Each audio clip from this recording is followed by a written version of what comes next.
So after an accident, it's very normal for you to feel pain, unfortunately, okay?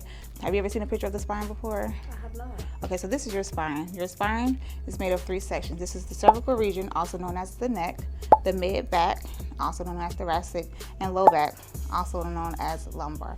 When you're in a car accident, unfortunately, pressure is applied to the spine and bones shift or get misaligned. That's what we call a subluxation. So my job as your chiropractor is to relieve that pain by adjusting you. So now it's time for the fun part. You ready to get adjusted? Yeah. All right, great. Lay face down. And we're matching today, twinsies. What's your pain level? About a 6. Ooh, that's pretty high. We gotta fix that. So table's gonna lift up and drop, okay?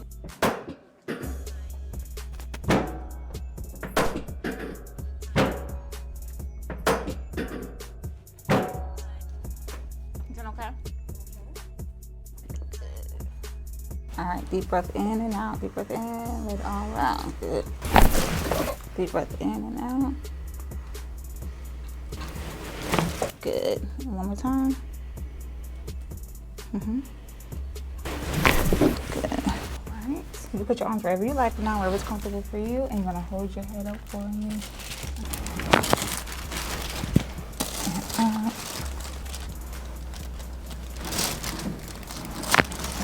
Roll over to your stomach for me.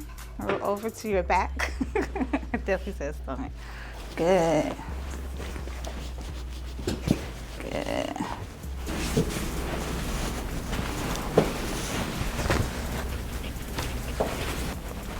Good. All right, dear. All good. Go ahead and sit up. Go ahead. Feel a little bit better? Yes. Wonderful. Thank you.